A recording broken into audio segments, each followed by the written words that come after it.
Welcome back, everyone, to another episode of Author Spotlight. This is Taj Dashaun, Vice President of Self-Publishing 30 Days, and I am joined today by a very special guest, Miss Julie Riga. Hi, Julie. Hi. So nice to be here.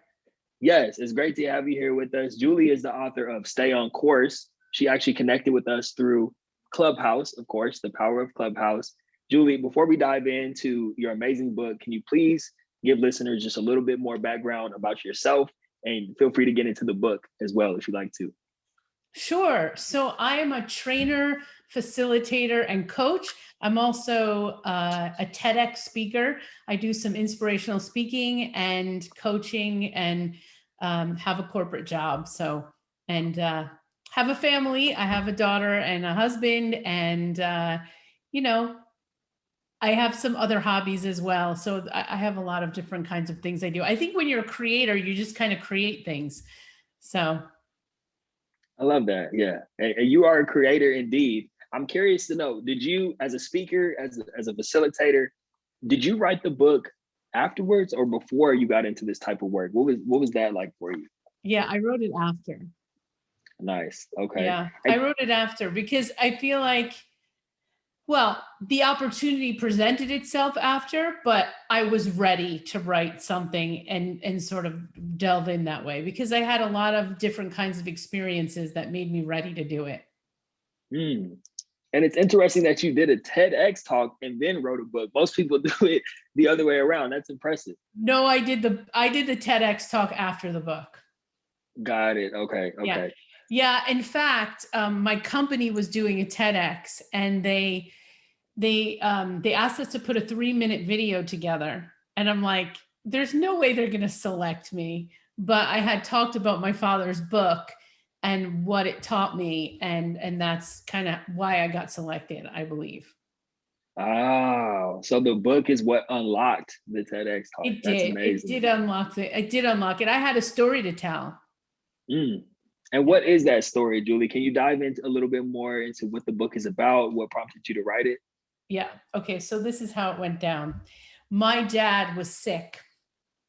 And he kind of felt like this was his last couple years alive. And so he's like, I got to get this book. His whole life, he wanted to write a book.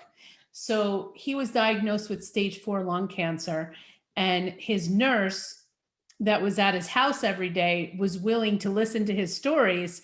And so my father talked to her while she typed. Now, mind you, my dad was from Italy. He was off the boat from Italy. And this woman was from Brazil. So English was neither one of their first languages. Okay. And so right around October 2015, I get an email that says Ennio's book. And I call my dad. I'm like, what the heck is this, Dad? He goes, this is my book, Julie. It is my book. You must read it. You must do it. And I'm leaving it to you. My dad spoke with an Italian accent. That's how he sounded, exactly how he sounded. And so he says, you must finish this for me. And I just was like frozen. I froze. I'm like, Dad, people get left money when people die, like people get inheritances, people don't get books like an email. And I'm like, what do I do with this thing? So I hold on to it, and I did what every good child would do with a book that gets mailed to them. I ignored it for as long as I could, literally ignored it until the day he passed away, actually the day after he passed away. So fast forward 4 months, I ignored the book for 4 months because I just didn't know what to do with it. And something happened right after he passed. And it's like, no, Julie, you have to do something with this. It's not something you can just leave. This is your father's legacy. It's his last dying wish. You got to make the man's last dying wish come true, So I quickly put a GoFundMe page in because I put my work hat on. I'm like, well, wait, I'm not a writer. I don't know how to write a book, but I'm sure if I get money and I pull a team together, I could write a book. So I put a GoFundMe page in. I got the money to write the book, most of the money. And then I suffered through doing Amazon Create Space by myself, which was terrible. It was really hard to do that by myself. And so what I did is I had some people that kind of presented themselves, young people. So I call them book coordinators. I had some book coordinators that I sort of bartered with. And then I had another college student that was just getting out of college. I'm like, I'll coach you. You can help me, you know, write the book a little. So we did a lot of bartering, you know. And then these guys helped me really get my father's stuff together. They did research for me. They sort of put the book in some sort of format. And then I had another guy that I worked with, and he kind of thumbed through the book, and he's like, oh, no. He's like, you got to fix this thing. And I'm like, oh my God, I got to fix it. I'm almost done with it. What do you mean fix it? So then I worked with my friend who's a real editor for a good 3-4 months to fix the book. And then I went back and got my line edit, and I did my images, and I got my cover art together and all of that stuff. But wow, what a process. And through the process, I learned about my dad. I learned things I never would have learned or knew about him. And it helped me heal his death and dying. Wow. You know what, Julie, I'm so excited to have you on today because that's a powerful story. And you touched on so many different things that I want to pull out of what you shared. But I'll start with this. You talked about the healing process and how it helped you heal the passing of your father. For people who are first-time authors or aspiring authors, I think that that's something that we hear a lot, right? Because you're being faced with whatever the reality of what you're writing about, or in your case, what your father was writing about, you're being faced with that reality and having to process it. And like you said, that brings about a healing. So I definitely thank you for sharing that. I think it's fascinating that, like you said, your dad, you inherited a book, and he was, that's so funny. You told him that too. Where's the money? Where's the will? I don't want you to send me a book in an email. Oh my goodness. And it's interesting that he was actually dictating the book to his nurse, you said, right? Before that was even a thing. A lot of people dictate their books now. Can you just talk about, because you took on a lot, like you said, and I know if you know anything about our company, we do all of that in-house. You literally were a contractor and had all these different moving parts. A lot of people think that, oh, you just write the book and that's it. Can you talk about the work that goes into actually taking a book from just an idea or just some words on a page to a product that's out in the market? Can you take a little bit of deeper dive into what that was like for you? Oh my God. Your hands on the face. Well, I know, because looking back on it, there were a couple of things that I wish that I had. You know, I wish I had really someone that would have guided me through the process, because I didn't have anyone, you know. And create spaces like this thing where you call up or you get another person, and you don't really get to like be with one person, you know, that's going to help you and know your story, you know. So every time I had a struggle, I'd have to be on the phone with somebody new, and you know, I made it work because I'm also partially, this is kind of what I went to school for. And so I was able to kind of figure those things out. I think, I don't know, I'm trying to think about what the hardest thing was. And I think the hardest thing is just getting the time to spend on it, because it's a lot of time. And if you're not really like a writer, which I'm not, I had to bribe myself or like, you know, play games with myself to make myself sit down and really sit and write. Because although my dad wrote some of this and I had a couple editors, I did have to write a substantial amount of the book and do a substantial amount of reading and checking and all of those things that you sort of get like, you know, wondering, is that spelled right? Is that comma in the right place? Like, does this story make sense at all? So we did a lot of live read-throughs, you know, with some of the people that I had working with me, a couple of read-throughs and things like that. What advice can you give to aspiring authors? Because you've been through it now, you know, your book has been out. What advice can you give to authors who are thinking about writing the book, or maybe they just started putting pen to paper? Yeah, I think the first thing that you need to do is really just get a good outline and a good concept for the book. and then just start writing. Just start writing. Because what I learned was I just had to start. Mm-hmm. And, it's so funny. This is the funniest part. So my mother never gave me a dime to write the book, or my father. Like, they didn't put any money into it, because I kept telling them it costs money to write a book. You can't just write a book. It doesn't happen that way. So my mother, I kept asking her, like, are you going to give some money? She's like, yeah, maybe, maybe not. And then after the book was finished, she calls me and she says, Julie, I want to know how much money you want from me now. I go, what do you Wow. mean, Mom? I go, what do you mean, Mom? What do you mean, how much money? I go, you didn't want to give me any money the whole entire time. And she goes, Julie, everyone says they're going to write a book. Nobody actually writes a book, she says to me. No one thought you were going to do it. Like, the entire family thought you were not writing this book. And I go, Mom, I had people that donated money for the book. I couldn't let them down. Also, I couldn't let Dad down. I couldn't let them down. Like, I had a mission to finish this book, because it was like something that I just, and I tried to do it in 2 years. It took me 2 years to do it. So I don't know if that's a long or short time, but hey, I have a book.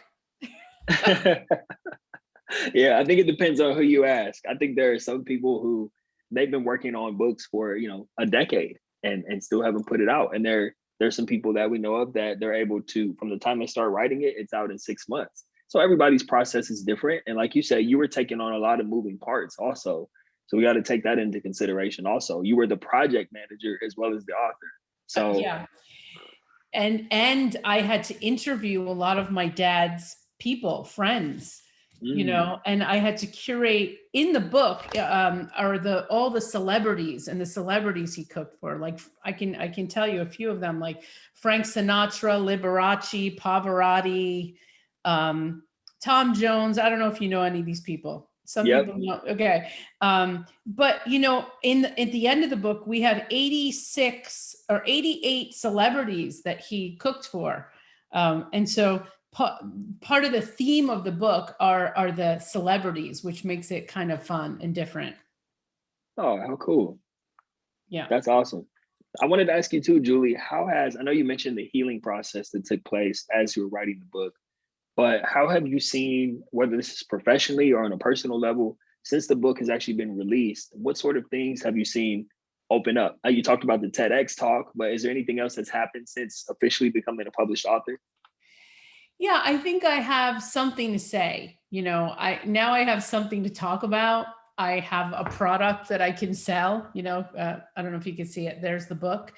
And then here's some of the pictures. Like, in the book, I have pictures of the celebrities. Like, it's all in the book. I think I have a message. It's opened up opportunities for me to talk to people, help people, encourage people.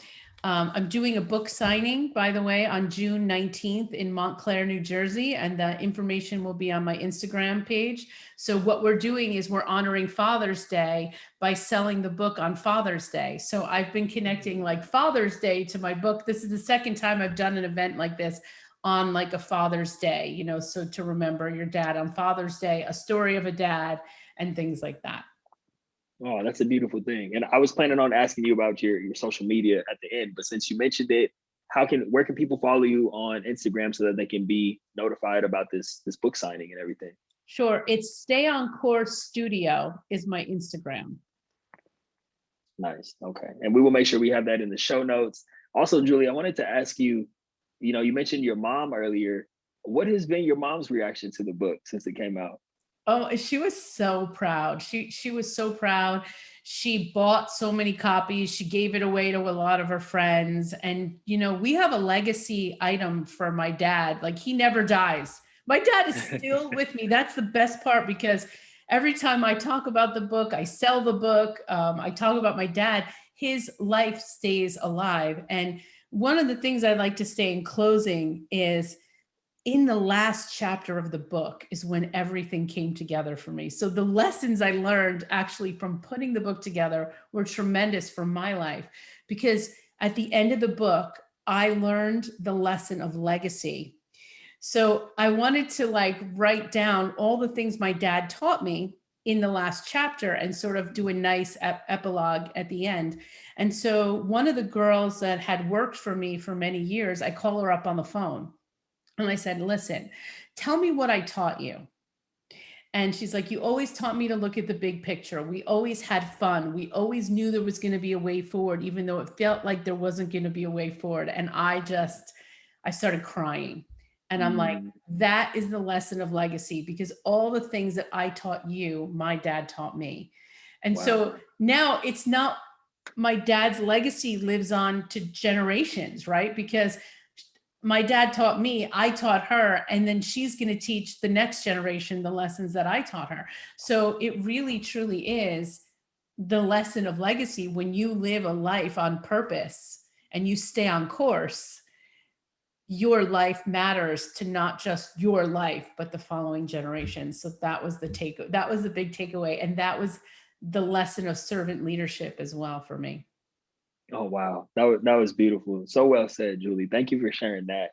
What is the future? What can people expect? More books, more speaking? What's the future of Julie Riga?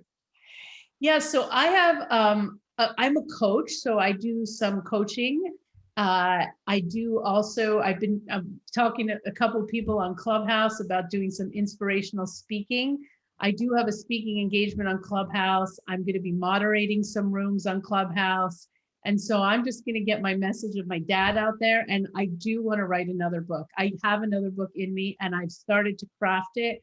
And there will be another book coming soon. Awesome. Hopefully we can help you out with that one so you don't have to be a project manager again. That would be awesome. Yeah. And then on Clubhouse, is it just Julie Riga? Should people follow you as Julie Riga on Clubhouse as well? Yeah.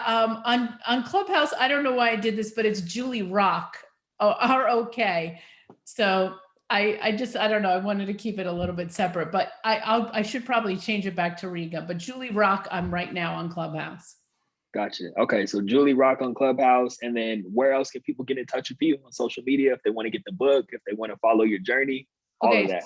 So Stay on Course Studio is the name of my Instagram. And on my Instagram, I've taken pictures of food for the last 3 years. So it's really kind of cool.